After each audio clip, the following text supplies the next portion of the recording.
voir les détails d'un produit. Comment est-ce qu'on peut faire pour voir les détails d'un produit? Partie 2. Hello les amis, encore heureux de vous revoir dans une nouvelle vidéo. Alors je suis encore ravi personnellement de vous revoir parce qu'on va encore partager beaucoup de connaissances. Aujourd'hui on va voir comment afficher les détails d'un produit, et comme on l'a déjà vu dans une vidéo passée, on a utilisé une fonction afin de pouvoir effectuer cette action-là. Et aujourd'hui, on va utiliser quoi? Vous avez deviné? Ok, on va utiliser une vue générique. Alors, les amis, accrochez-vous, abonnez-vous si vous êtes nouveau, likez, commentez, partagez autour de vous pour agrandir la chaîne. Ça me fait énormément plaisir, vos retours. On va s'attaquer au projet tout de suite après le générique. Ok.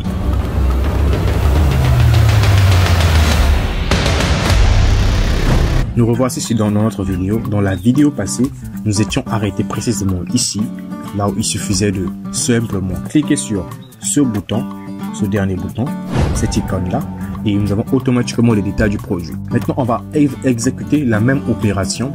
Cette fois-ci, on va utiliser une autre méthode, c'est-à-dire une vue générique. Vous savez, j'aime deux méthodes. Alors, nous allons passer maintenant à la vue générique. Nous allons ouvrir notre éditeur de code, VS Code. Et je viens dans le fichier Views. Cette fonction-là, elle ne m'est plus utile. Je vais la commenter. Parfait. Je vais créer une classe. Pour pouvoir utiliser les vues génériques, c'est des classes. Alors, je mets un commentaire, comme toujours. Classe pour voir les détails produits.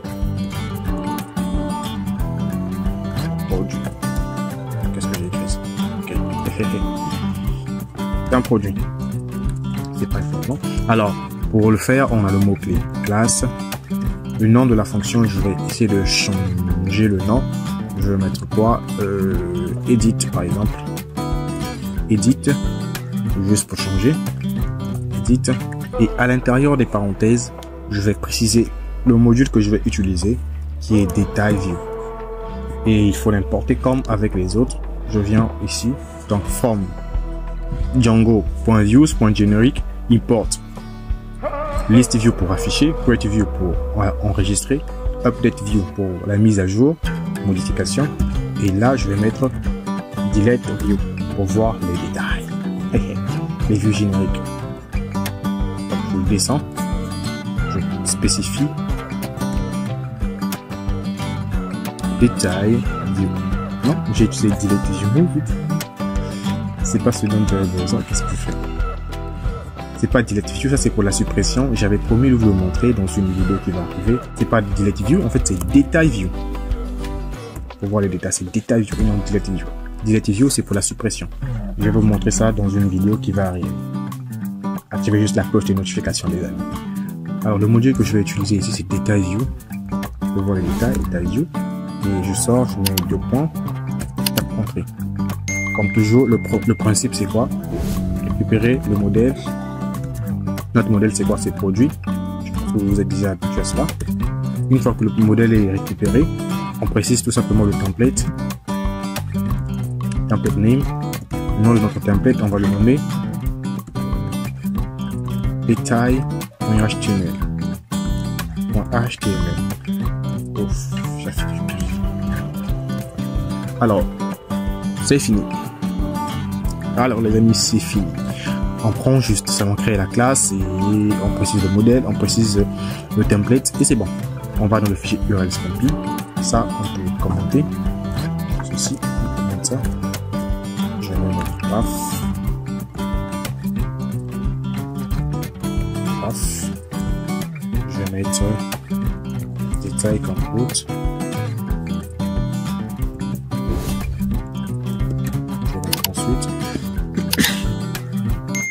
Excusez-moi, le nom de la fonction edit. Comme c'est une vue générique, on va mettre .as view. Vous avez compris. Je mets le virgule, je mets le name. Je vais garder le même principe détail ici. Je ne vais pas trop travailler. Et là, je vais préciser le PK primary key ici. Même principe, donc détail int de point PK primary key. Et ensuite je viens ici dans le détail, au lieu de ID je pense que je vais mettre PK, je vais mettre n.pk ici, n.pk, dans ma page détail, j'espère que je peux trop aller vite, hein. Excusez-moi, là je reviens, une fois que j'ai mis l'URL, je viens dans produits qui affiche tous mes produits, la ligne, le bouton qui affiche les détails, c'est celle-là. Donc auparavant, on met tout simplement URL dans le A, on a ceci. Le détail que j'ai mis ici, ce détail-là, je vais l'utiliser encore ici. Et là, je vais préciser l'ID qui va être utilisé. Donc le n.pk, puisqu'on a utilisé pk dans notre URL. Ok. Une fois que c'est bon, je viens dans la page détail, dans le template détail qu'on a déjà préparé dans une vidéo passée. C'est tout simplement le copier-coller de la table de la page projet. Ok. Je viens au lieu de n.id ici pour ne pas avoir les erreurs, je vais mettre pk. Donc là, je vais mettre détail. Like this. Ok. Une fois que c'est fait, il n'y a plus rien d'autre à faire. On va tester tout ça dans le navigateur. Le serveur est bien démarré. On actualise. La page est actualisée. Je viens poser mon curseur tout en haut du bouton. Tout en bas, vous remarquez, c'est déjà affiché. Rien ne s'affiche. C'est pas grave, on va aller voir ça dans le code tout de suite. Pourquoi ça ne s'affiche pas? Ok, voilà. Ici, on a précisé le modèle. Ici, on a précisé le template. On devrait préciser aussi ceci. On va préciser context object-name égale n. Cette ligne de code là permet de préciser uniquement la variable qu'on va utiliser dans le template. Vous remarquez depuis le début que lorsqu'on effectue notre boucle, on utilise n. Donc, quand on a fait la boucle ici, vous voyez, il y a n.pk, je sais pas où sont les autres, n.id,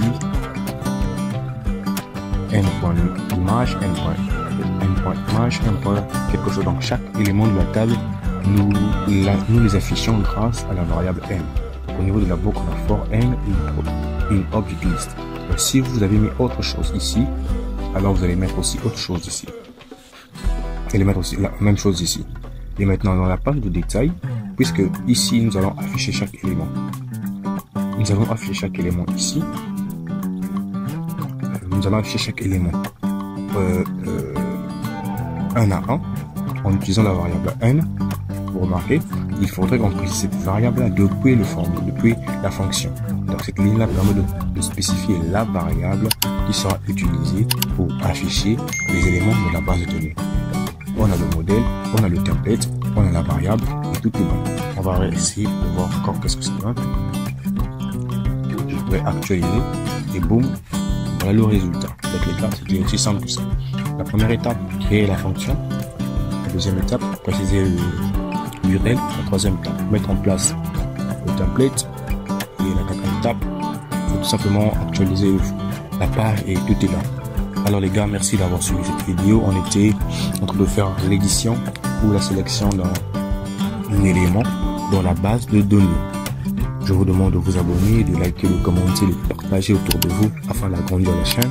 Si vous n'avez pas compris ou si vous avez des difficultés, laissez-les moi en commentaire. Je me ferai un plaisir de répondre. Et pour toute votre assistance, vous pouvez me contacter directement sur mon WhatsApp et nous pourrons communiquer. Alors les amis, je vous laisse et je vous souhaite le meilleur. Apprenez, reprenez, retravaillez.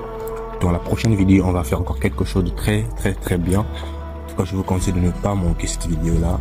On est ensemble. C'était Jarchi Développement. Hey, hey.